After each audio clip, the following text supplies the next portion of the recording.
Hello guys, நான் உங்களுக்கு இன்னைக்கு ஒரு சின்ன கதை ஒன்று சொல்ல போகிறேன். வெங்காயம், வெள்ளைப்பூடு, தக்காளி 3 நண்பர்கள் இருந்தாங்க. அவங்க ஒரு நாள் பீச் பக்கம் விளையாண்டுட்டு இருக்கும்போது தக்காளி சொன்னிச்சான், எவ்வளோ நேரம் இப்படி உட்காந்து விளையாண்டுட்டு இருக்கிறது, நான் போய் தண்ணியில் குளிச்சுட்டு வரேன் அப்படின்னு.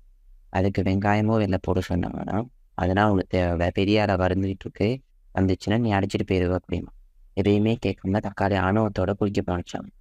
தக்காளி குளிச்சுட்டு விட்ட பிறகு 5 நிமிஷத்தில் அவங்க நண்பர்கள் சொன்ன மாதிரி பெரிய ஒரு ஆழம் வந்து அதை அடிச்சுட்டு போயிடுச்சான். வெங்காயமா வெள்ளைப்பூடு ஓன்னு உட்காந்து அழுதுகிட்டு இருந்தாங்க. அப்புறம் வெள்ளைப்பூடு டக்குன்னு தைரியமாக கொஞ்சம் நான் போய் தக்காளியை காப்பாற்றி கூட்டிகிட்டு வரேன்னு தன்னிலே இறங்குச்சான். வெங்காயம் அப்போவே சொல்லிச்சான், போவாதடா, நீயும் செத்துட்டீங்கன்னா எனக்கு யாரும் இருக்க மாட்டாங்க அப்படின்னு. அப்புறம் வெள்ளைப்பூடு இல்லாதனால நான் அதாவது கொஞ்சம் நான் காப்பாற்றி கூட்டிகிட்டு வரேன்னு தண்ணியில் இறங்கி காப்பாற்ற போனிச்சான். சொல்லி தேடி போய் 5 நிமிஷத்துக்கு சரி இன்னொரு இடம் வந்து வெள்ளைப்பூடையும் அடிச்சுட்டு போயிடுச்சு. அது சில வெங்காயம் மட்டும் தனியாக இருந்துச்சான். அதை காப்பாற்ற போகாம வேணாமான்னு யோசிச்சுக்கிட்டு இருக்காம கேனத்தம்மா நம்ம சத்துட்டு யார் அழுவாங்க அப்படின்னு யோசிச்சேன்.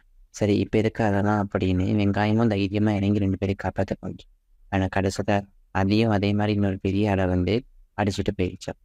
அதனால தான் வெங்காயம் சொத்துனால நான் வெங்காயம் உரிக்கிற நேரம் அழுதுகிட்டு இருக்கோம். நம்ம கண்ணிலேருந்து வெங்காயம் உரிக்கணும் தண்ணி வருது. இது முக்கியமான கதை தான். ஒரு நாள் என்ஜாய் பண்ணுவீங்கன்னு நம்புகிறேன். பாய்.